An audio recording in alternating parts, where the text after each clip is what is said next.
What's up YouTube, Capital G here, got some sick TG action for you guys to check out. This is showcasing all the new support from Savage Strike, new Link Monster, new Synchros, new effect monsters in the main deck. And actually, before I jump into my opening monologue, I would like to give a big shout out to Atlas Rising, small YouTuber who actually sent me these duels. It's really ironic because as I was doing a video on the TG cards and reviewing them, I actually watched his video before I even knew he sent me these duels, and I gave him a shout out, well, a mini shout out basically in that video. But his duels were legitimate, and I just like to support small up and coming channels. So TGs with the new support from Savage Strike, they are actually like ridiculous.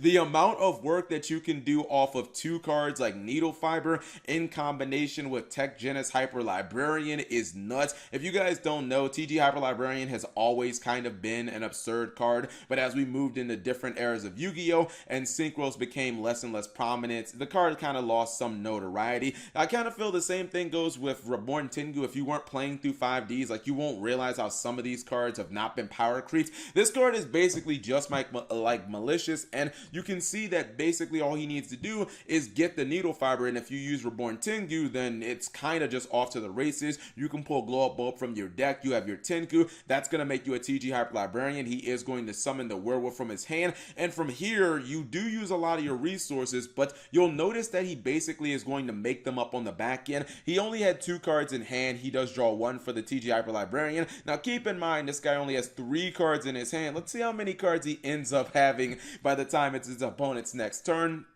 Again, only 3 cards in hand, but this is where the fun happens. You activate Needle Fiber's effect, you Synchro Summon during your opponent's turn, you go for your Formula Synchron. Both of your TG Hyper Librarians are going to trigger, as well as your Formula Synchron. You draw 3 cards, and then he actually is going to Synchro Summon again with the Werewolf into the TG Stark Guardian. This is like a brand new card. He's going to draw even more cards, and he's going to add the Werewolf right back to his hand. And then he's like, nah, Cap, I ain't even done, bro. I got a Synchro Summon 3 times during my opponent's turn. He's going to actually top that off with a TG Blade Blaster. Now this is kind of, I would call, player preference, or you got a little bit of a decision here, because he's going to make Blade Blaster in this situation, although I would probably say Stardust Warrior is maybe the overall better card. Stardust Warrior is a card that can negate special summons of monsters. It does have to be, from what I can tell, an inherent summon, so it has to be like a Thunder King Ryo negation. You can't negate, like, if your opponent activates something off of an effect or a monster reborn or something like that,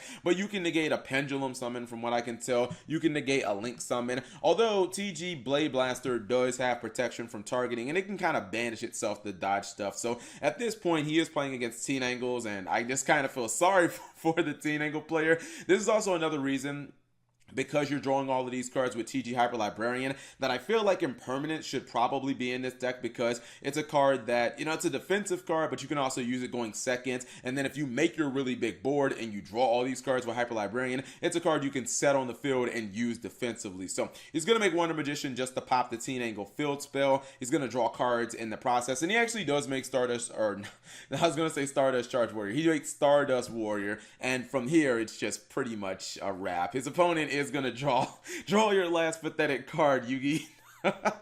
That was so applicable in this moment. What if Yugi would have drawn a random Teen Angle trap card, and then he just ends up losing the Kaiba? But yeah, he just overwhelms them. Teen Angles, and none of these duels are against like meta decks, but it is just a nice display of what TG can do now. And it kind of feels like, I said it in my other video where I was reviewing the TG cards, it feels like TGs are where Konami wanted them to be.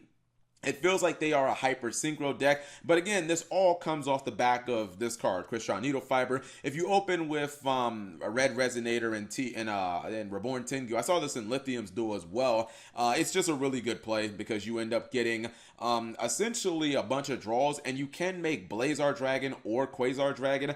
I guess that's also kind of player preference. I would probably go with Blazar Dragon, because it can stop normal summons. You see, he's going to go for the Formula Synchron. You end up drawing a bunch of cards, so even though you do spend a lot of your advantage, you make it all back. I don't think that you need the reloads. But hey, you're drawing a bunch of cards. You know, you might as well just have some fun with it. But you are basically getting a Quasar Dragon and you're summoning it during your opponent's turn. So you have a nice little level of disruption. This last duel is against I don't want to call it janky version of Nekroz, but I don't know what else to call it. It's not the best version of Nekroz because he's playing field. But why are Nekroz running terraforming? Like for what purpose? I have no idea. Once again, he opens up pretty good. The potential to summon Blazar, Quasar, or TG Halberd Cannon are all there, but this one's going to be a little different. I believe that in the following turns, he might make another Link monster. We'll see exactly what's going to happen. He is going to draw a bunch of cards, obviously, because of Formula Synchron. This is where hand traps would just be, like, invaluable. And, oh, yeah, he goes for the play with, this is the play with the Star Guardian, so he's going to go for a 10. See, this is what I think is, this is what I think is the superior play, is having TG Hyper Librarian and then having Stardust Warrior, because you have a defensive, like you have a way of stopping your opponents. Like if they try to go for a Assault or something like that, you just stop the Assault, their turn basically ends. And then Stardust Charge Warrior, it summons itself back, not to the extra monster zone, so during your next turn, your extra monster zone is empty too. And look how many cards he has in his hand. Like you have so many cards, it's just like, what exactly is your opponent going to do? But actually, he is going to get cucked here, because as I said before, you cannot stop, you have to stop inherent summons, and he doesn't play Stardust Charge Warrior, so he doesn't get a monster from the Stardust Warrior being like destroyed by battle, but it's fine. He's gonna go into Trident Launcher. I was gonna call it Trident Booster. That's a combination of different cards, and from there he's able to continue Synchro summoning, and I think he might make Blazar this turn. Oh no, I'm sorry, that might actually be done during his opponent's turn. You can see that he has 5/5/2. 5/5/2 is 12. Usually when people go 5/5/2, I always just assume they're going to summon Shooting Quasar Dragon or Blazar Dragon or something like that. That used to just always be one of the things. Boom, comes down the Quasar. His opponent doesn't have any ritual monsters, so this duel is basically a wrap. But this is just showing you guys what TG as an archetype can do. You can now play this deck as the legitimate Synchro spam deck that, you know, it was supposed to be, because that's what Tech Genesis was originally supposed to be. It was supposed to be like a hyper Synchro deck. It was never cost efficient to run it like that, because the monsters, they only float when they're destroyed. So, you know, as I said before, people always ran it as like an anti-meta deck, which was pretty much the epitome of irony. But now, because of things like Crystron Needle Fiber, because of cards like Glow Up Bulb and Spore, and, you know, some cards like that you can summon from the deck, Reborn Tengu still not being power creep, same thing goes with Glow Up Bulb. I think that everything is coming together, and also because Link summoning and Synchro summoning are very, very similar, like the deck is actually reaching that fully, or that potential. It's realizing its potential that, you know, Konami wanted it to have. So TGs are definitely looking pretty good. I believe that I've got the deck profile as well. I don't even think that I'll have to pause. Okay, so that's Neo's. Boom, TG deck. Here it is. Miscellaneous Ceresaurus. I like that.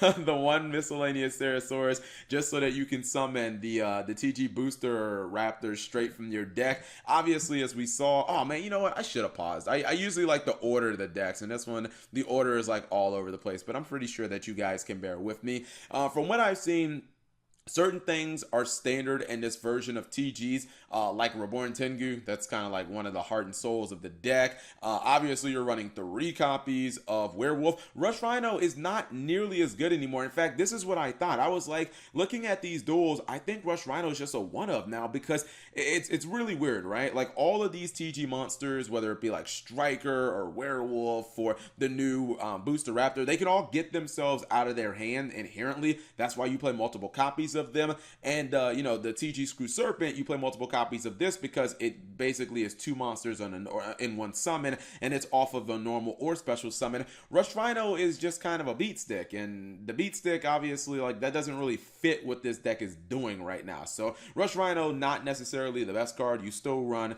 probably just like 1 copy in your versions of TGs, but overall I don't think that it's going to be a card that you see that much of. People are running Red Resonator because it helps you get cards out of your hand, and it basically is just like Needle Fire. Like it's an instant, you know, button to Needle Fiber, and if you open with Rush Rhino plus Reborn Tengu, then it's just off to the races. Instant fusion.